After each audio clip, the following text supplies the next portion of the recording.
Hello friends, అందరికీ నమస్కారం. ఈ స్టోరీ వింటున్న ప్రతి ఒక్కరికి థ్యాంక్ యూ సో మచ్. అలాగే విశ్వానికి కృతజ్ఞతలు. ఒక చిన్న దేశపు రాజుని పెద్ద దేశపు రాజు ఓడించడం మామూలే. అదే ఒక చిన్న దేశపు రాజు పెద్ద రాజ్యాన్ని ఓడించడం చాలా పెద్ద విషయం. ఇది ఎలా సాధ్యం?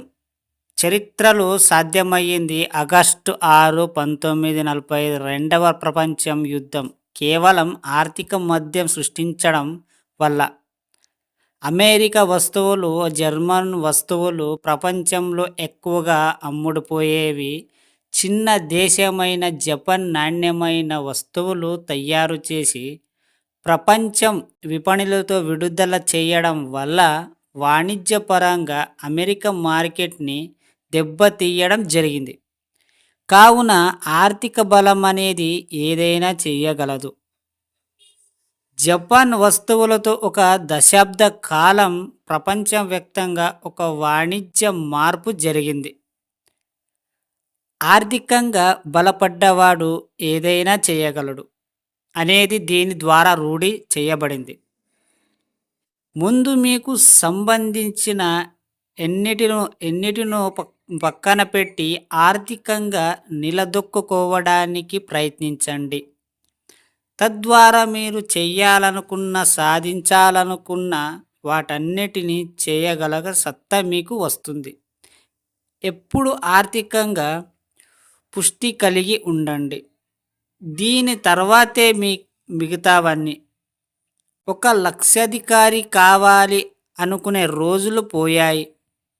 ఈ రోజుల్లో లక్షలు సరిపోవు. కోటేశ్వరుడు కావాలనే ఆలోచనతో జీవించండి. మీరు ఏదైనా ఒక పని చేయాలి లేదా ఒక గోల్ పెట్టుకోవాలంటే చిన్న చిన్నవి కాకుండా మీరు పెద్ద కోరికలు కనండి. కనడానికి ఏమీ ఖర్చు ఉండదు, రూపాయి కూడా ఖర్చు ఉండదు. మీరు కల కనాలి అంతే. మీరు గోల్ పెట్టుకుంటే పెద్ద పెద్దవి పెట్టుకోండి, బాగుంటుంది. ఎలా అంటే లక్షల్లో మీరు చూసి ఉంటారు, కానీ లక్షలు చూసిన తర్వాత కోట్లల్లో మీరు ఆశపడాలి. అప్పుడే అది మీరు చూడగలుగుతారు. లక్షలు వచ్చినాయి కదా అని లక్షలు చూసి హ్యాపీ కాకండి. లక్షలు చూసిన తర్వాత కూడా కోటి రూపాయలు చూడాలి అనుకోవాలి తప్ప మీరు లక్షల్లోనే ఇంకా ఉండొద్దు.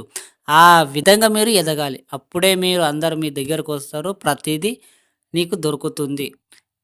ఏదైనా సరే చిన్న చిన్న కోరికల కంటే ఆ చిన్న లోపలనే ఉంటారు. అదే పెద్ద కోరిక కొంటే మీరు చాలా పెద్దగా, చాలా కోటేశ్వరుడిగా, మీకు ఒక హుందనంతో కూడున్న జీవితాన్ని మీరు అనుభవిస్తారు. అది అనుభవించేవాడికి తెలుస్తుంది అది ఎంత హాయిగా ఉంటుందో అనేది. స్టోరీ విన్న ప్రతి ఒక్కరికి థ్యాంక్ యూ సో మచ్.